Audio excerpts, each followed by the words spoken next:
Bonjour et bienvenue à notre méditation. Aujourd'hui, c'est le 10 janvier. Je continue de méditer avec vous sur l'importance d'être un disciple du Christ Jésus. C'est une personne qui est née dans, et pour m'aider dans ces méditations, je suis en train de lire tous les versets dans le Nouveau Testament où le mot justice de Dieu apparaît.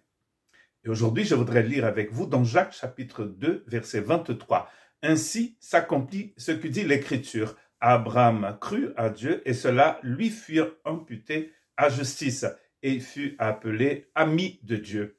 Donc, Abraham crut à Dieu et cela fut imputé à justice. C'est comme si Dieu avait versé sur son compte sa justice.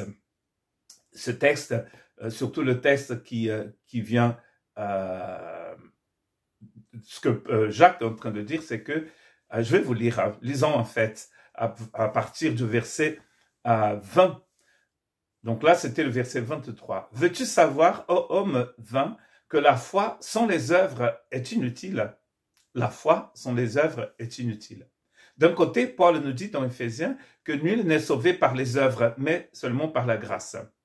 Et que même la foi, c'est un cadeau de Dieu, nous dit Paul dans Éphésiens chapitre 2.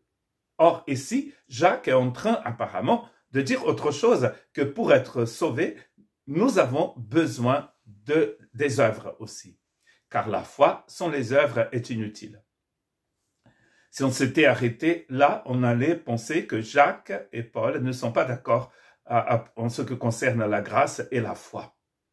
Mais en lisant tout le texte, nous allons comprendre ce qu'il veut dire par œuvre ici. Et on voit tout de suite que lui et Paul ne sont pas en train de parler de la même chose.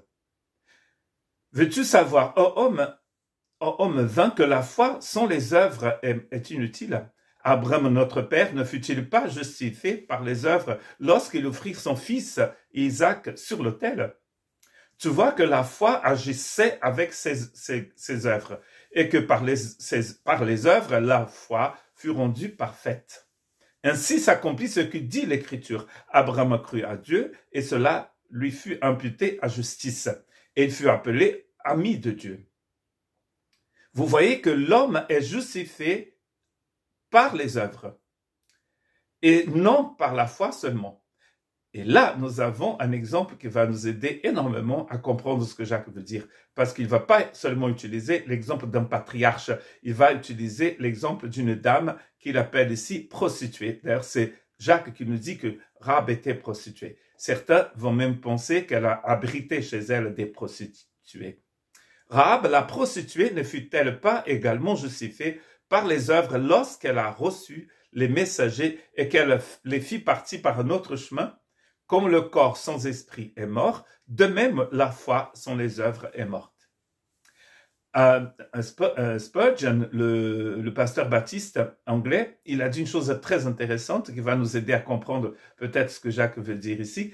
Il a dit que la grâce qui ne change pas ma vie ne sauve pas mon âme.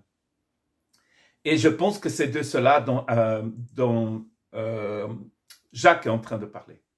Comment on sait que Abraham avait la foi? On le sait parce qu'il a vraiment voulu offrir son fils à Dieu en obéissance à ce que Dieu avait demandé. C'est vrai que Isaac n'est pas mort de cette manière-là parce qu'au dernier instant, Dieu a dit « Je sais que tu me crains. C'est bon. » Et Rahab, comment est-ce qu'on sait que Rahab avait la foi en Dieu? C'est parce qu'elle a mis en pratique sa foi. La grâce qui ne change pas votre vie, ne sauve pas votre âme.